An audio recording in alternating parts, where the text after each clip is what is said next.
They say some moments haunt you forever. Some choices, they don't just fade away. They settle inside you, like a shadow that never really leaves.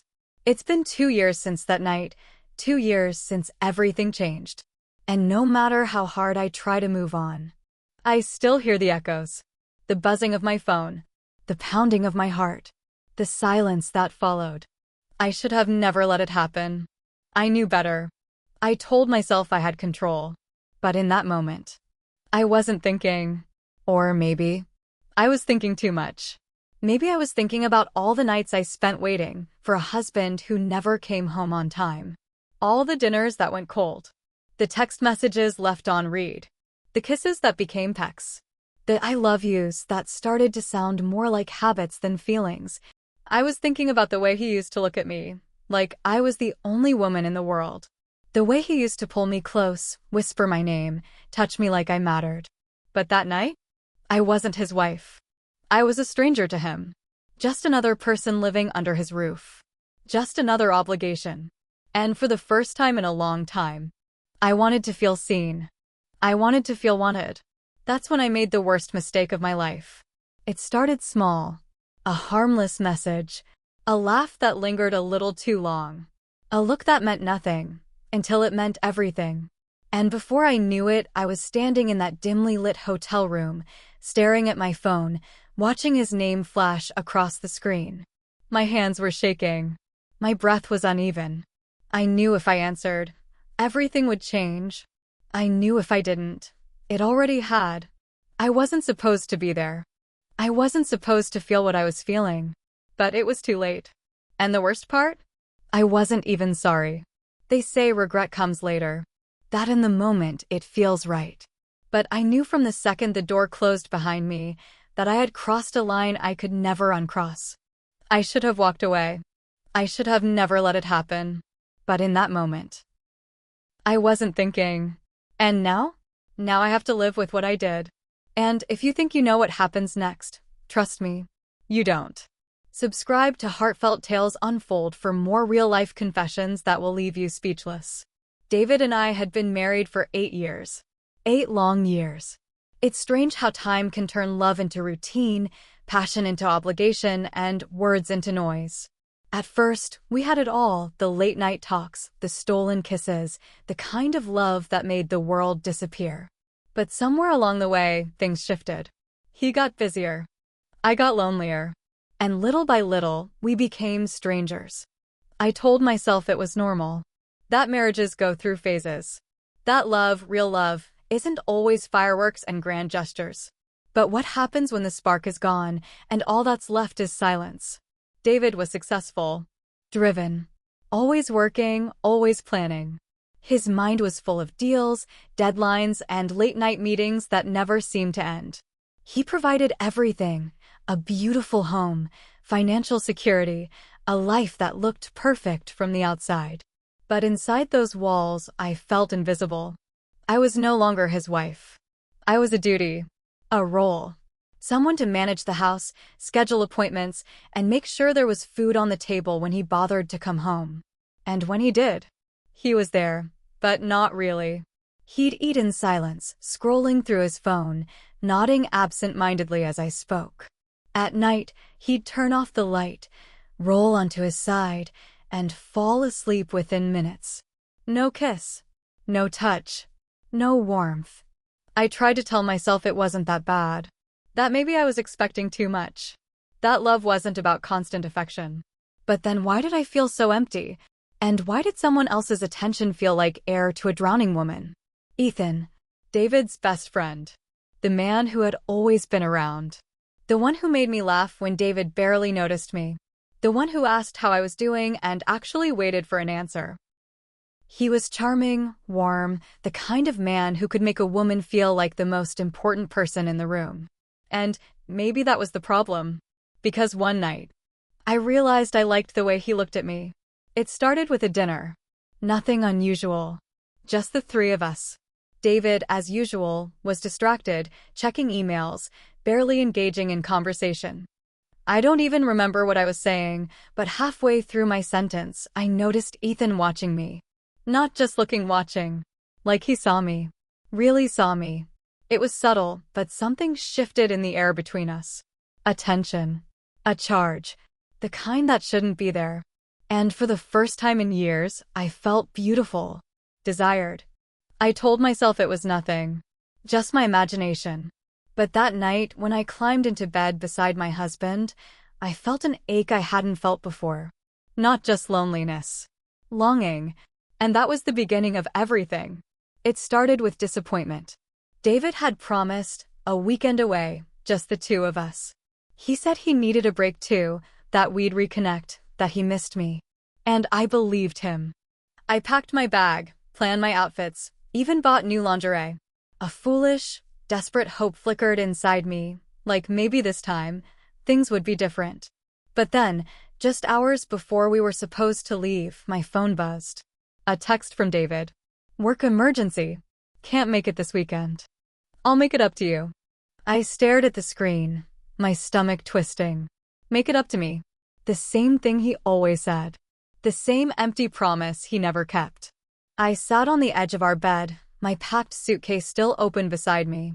I could already picture the weekend ahead, alone in that big, empty house, another 2 days of silence, of pretending I was fine. And then, as if the universe had been listening, my phone lit up again. A text from Ethan. Dinner tonight? No reason to waste a perfectly good Saturday night being miserable. I hesitated. I knew what I should say. No, thank you. Maybe another time. But instead, my fingers hovered over the screen, my heart pounding in my ears. And before I could overthink it, I typed, sure. The restaurant was warm, dimly lit, buzzing with quiet conversation. I felt nervous, which was ridiculous. It was just dinner. Just Ethan. But as soon as I saw him, something in me tensed. He smiled, easy and familiar, but there was something else in his eyes. Something I didn't want to name. We ordered wine, talked, laughed, and for the first time in a long time, I felt like myself. Not David's wife. Not someone waiting to be noticed. Just me. I told him about the canceled trip, trying to sound indifferent, but I must have failed because Ethan shook his head and said, "You deserve better, Lisa." The words hit me like a punch to the chest. Not because they were shocking, but because I believed them. Somewhere between the second glass of wine and the easy conversation, I felt it, something shifting, something dangerous. I knew I should leave. I knew I should put space between us before it became something I couldn't undo. But then, my phone buzzed. A text from Ethan. I frowned, confused. He was sitting right in front of me. Why was he texting me? I glanced down at the screen. Ethan, can't stop looking at you tonight. My breath caught. My hands went cold. I looked up at him, but his expression had changed. His face had gone pale, his eyes wide with panic. And then, just as quickly, he grabbed his phone, typing fast. Ethan, shit. That wasn't for you. I'm so sorry. Ignore that. I should have laughed it off. I should have teased him about it, made a joke, changed the subject. But I didn't. Because in that moment, something else happened. A thought. A realization. A feeling I shouldn't have entertained took root. He had sent that text to someone else. But the fact that it could have been meant for me? That was what made my pulse race. That was what made something inside me stir. Because for the first time in years, I wanted it to be for me. That night, I lay awake staring at the ceiling, replaying the moment over and over again. The text. The look on Ethan's face when he realized his mistake. The way my stomach had flipped, not with disgust, not with embarrassment, but with something far more dangerous. Excitement. I told myself it was nothing. An accident. A slip of the finger. But it didn't matter. The damage was already done.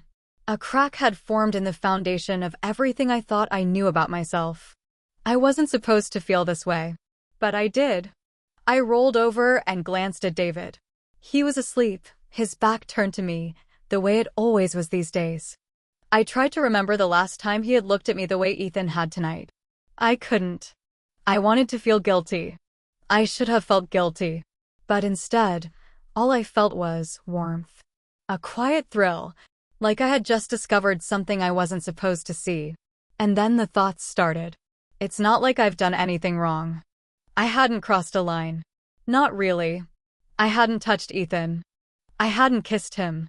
I hadn't responded to his text the way I secretly wanted to. I hadn't done anything. But I wanted to. And that was the real problem. I told myself I would forget it. That it was nothing. That Ethan had probably already forgotten about it too. But I was wrong. The next time we saw each other, it was different. Subtle. Almost imperceptible, but different. A hesitation in his greeting. A moment too long of eye contact. The way his fingers brushed against mine when he handed me a glass. And I let it happen.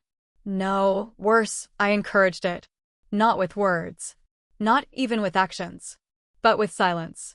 With the way I didn't pull away when our arms touched. With the way I let my gaze linger just a little too long. With the way I felt his presence in the room like a live wire, crackling in the space between us.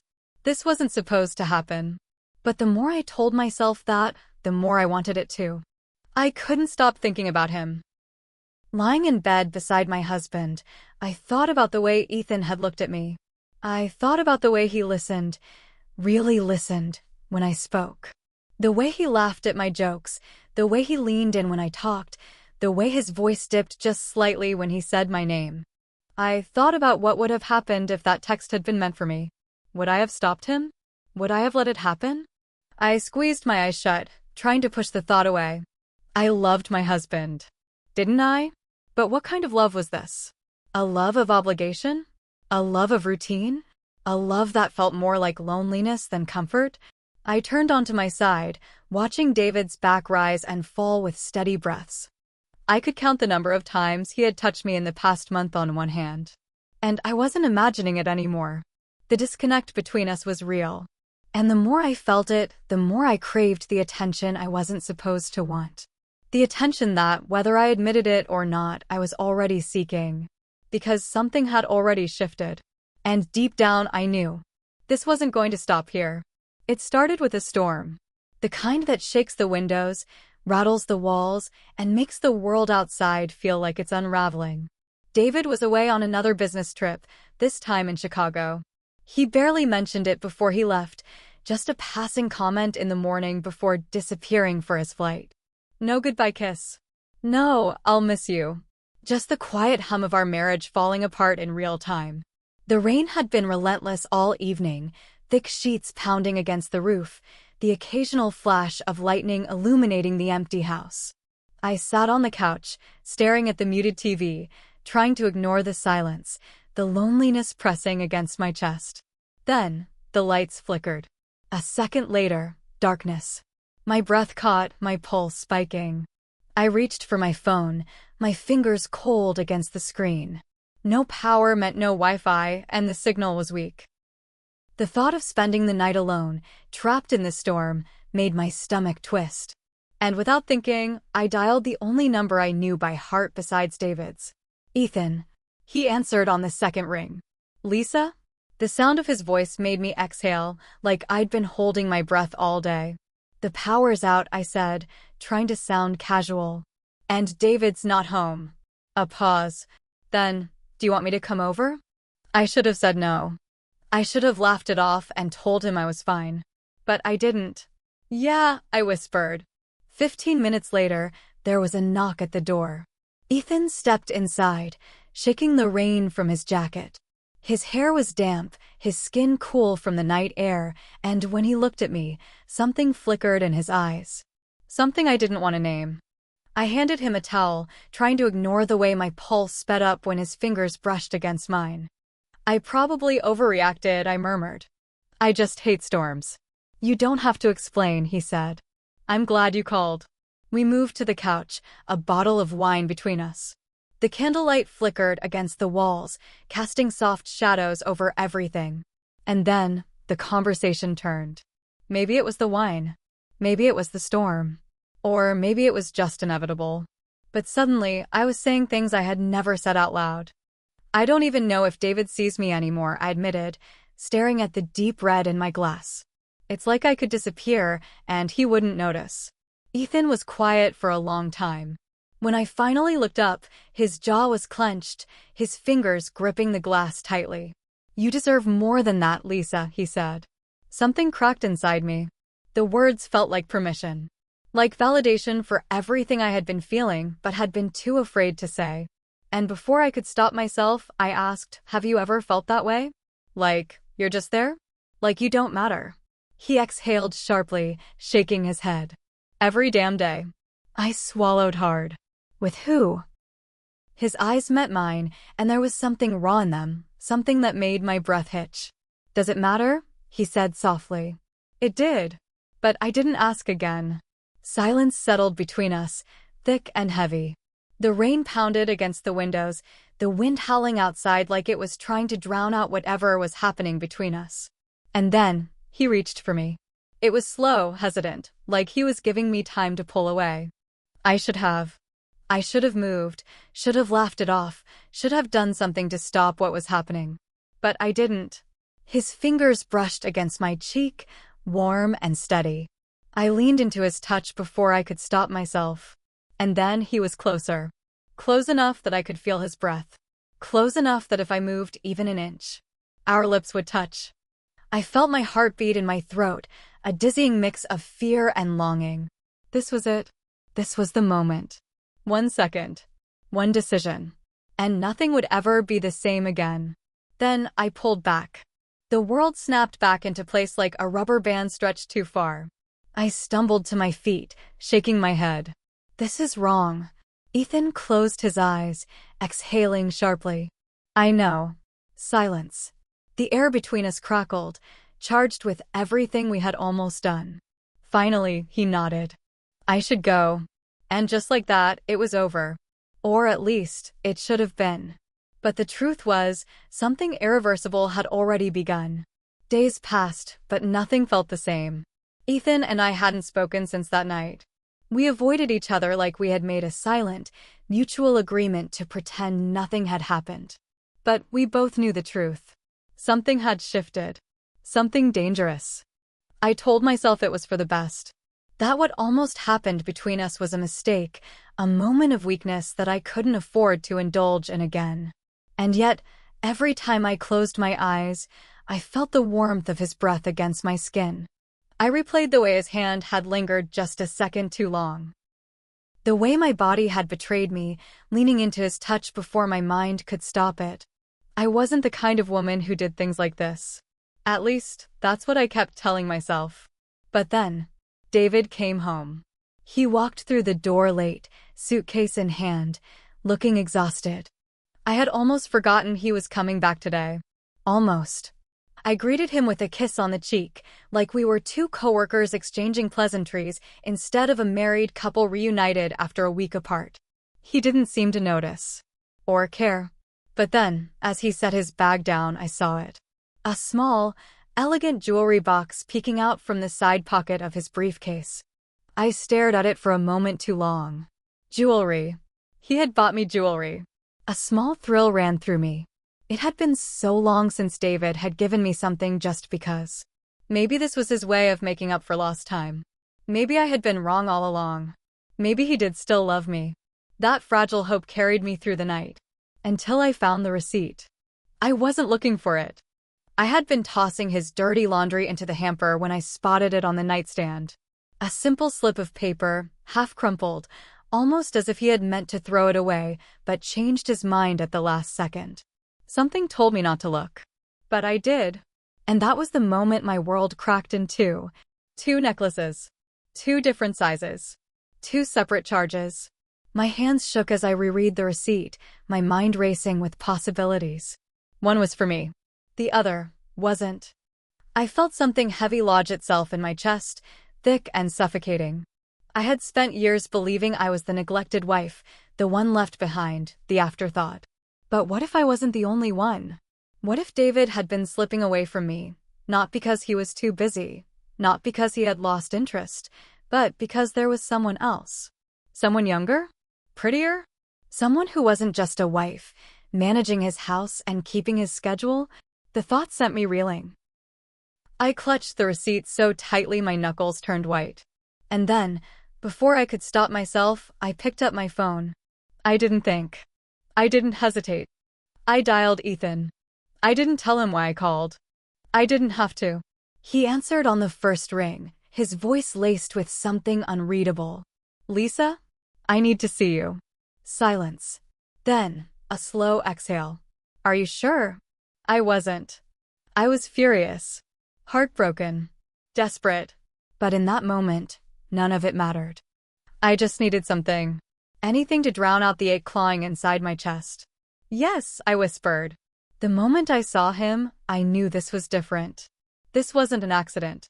This wasn't a near miss, a close call, a line we danced on but never crossed. This was a choice. And I was making it with my eyes wide open. Ethan didn't ask questions. He didn't hesitate. He just opened the door, and suddenly, I was in his arms, my fingers tangled in his hair, my body pressed against his. There was no hesitation this time. No guilt. Just need. Raw, desperate need. For the first time in years, I wasn't an afterthought. I wasn't waiting for affection that never came. I was wanted. And for just one night, that was all that mattered. I woke up tangled in unfamiliar sheets, my skin still humming from the night before. And then, like a tidal wave, it hit me. What I had done. What I couldn't undo. The weight of it crushed me, a suffocating, inescapable reality. Because no matter what David had done, I had done worse. And now I had to live with it.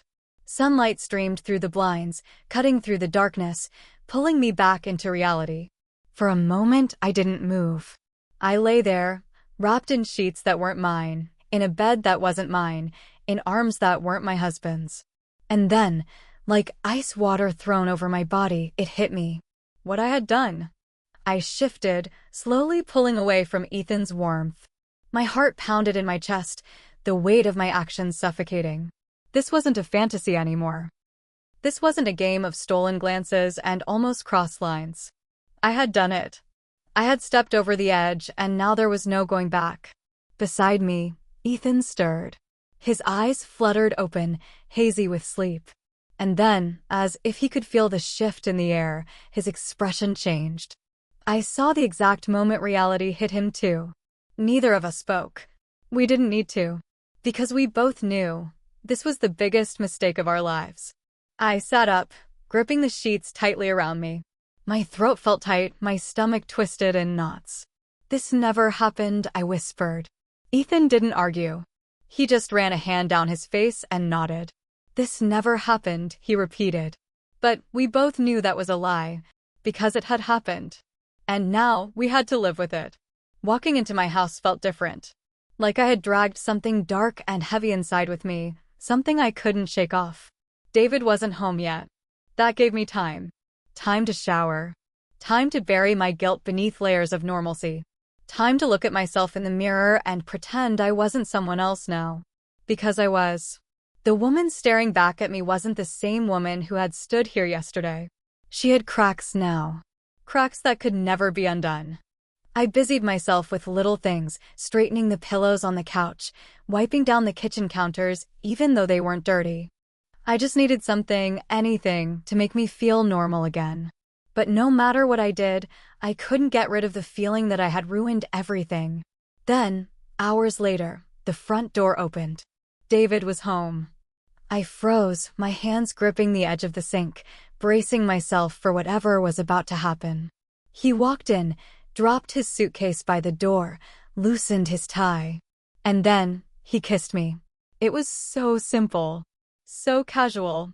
A kiss on the cheek, the way he always did after a long trip. Like nothing was wrong. Like everything was normal.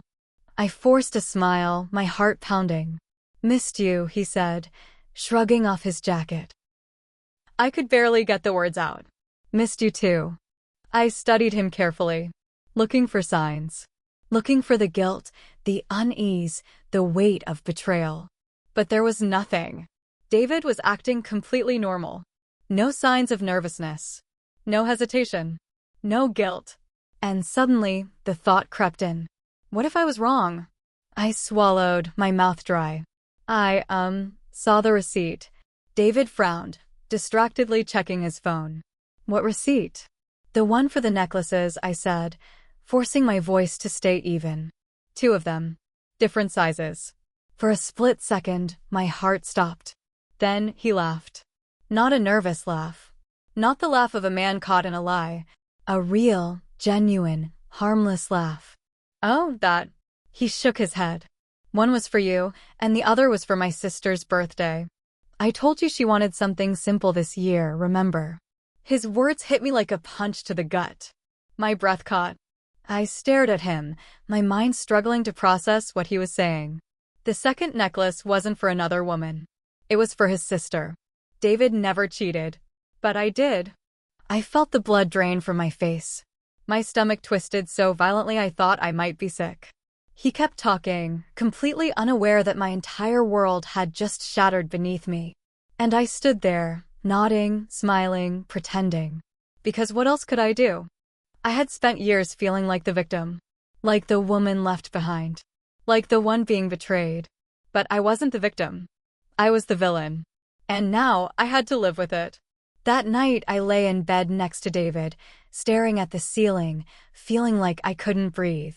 The room was dark, quiet, filled with nothing but the soft rhythm of his breathing. He had fallen asleep quickly, unaware that just hours ago, I had been in another man's arms. Unaware that I had just betrayed him in the worst way possible. I turned my head slightly, watching him sleep, my chest tightening with something I couldn't name. For years, I had convinced myself that I was the one who had been wronged. That I was the forgotten wife. The unloved, unseen woman who had every reason to seek comfort somewhere else. But I was wrong.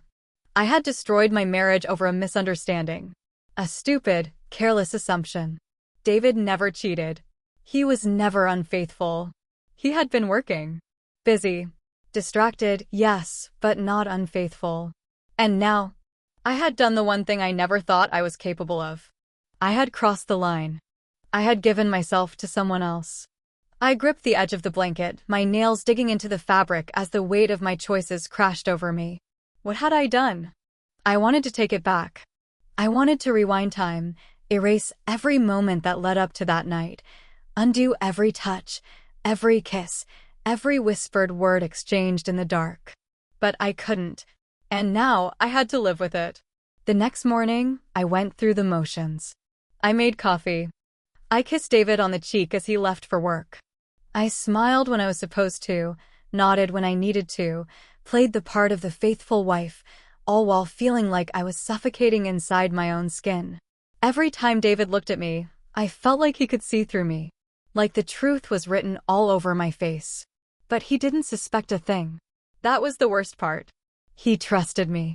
He kissed me goodbye, told me he'd be home late, and walked out the door without a second thought.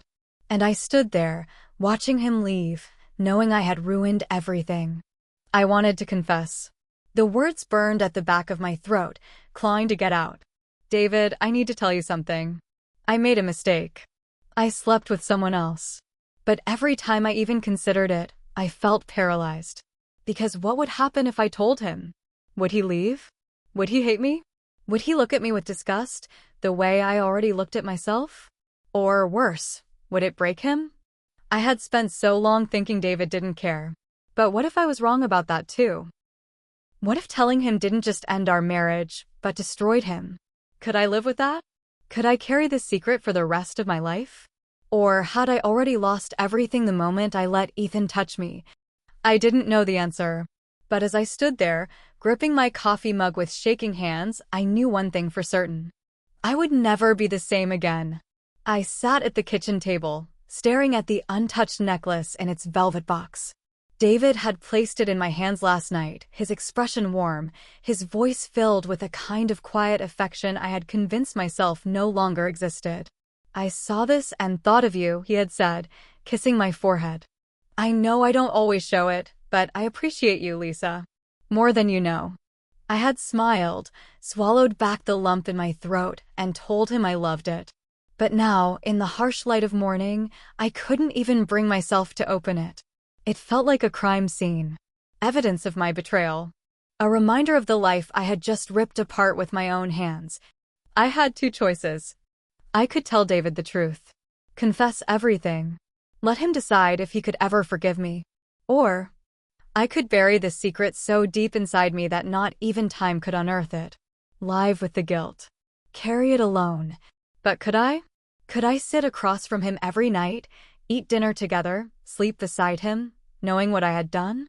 Knowing that I had been the one to betray him when all along I had believed the worst of him? Would that be love? Or would that be punishment? I picked up the necklace, my hands trembling. The weight of it felt heavier than it should have. Like it carried the weight of every mistake I had made. I closed my eyes, inhaling shakily. I didn't know what I was going to do. Maybe I never would. But I did know one thing. Sometimes, the biggest betrayals aren't the ones done to us, but the ones we do to ourselves. What would you do? Would you confess or carry the guilt? Would the truth set me free, or would it only destroy everything left?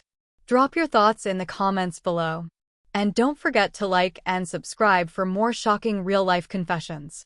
Because sometimes, the most unexpected stories are the ones that hit closest to home.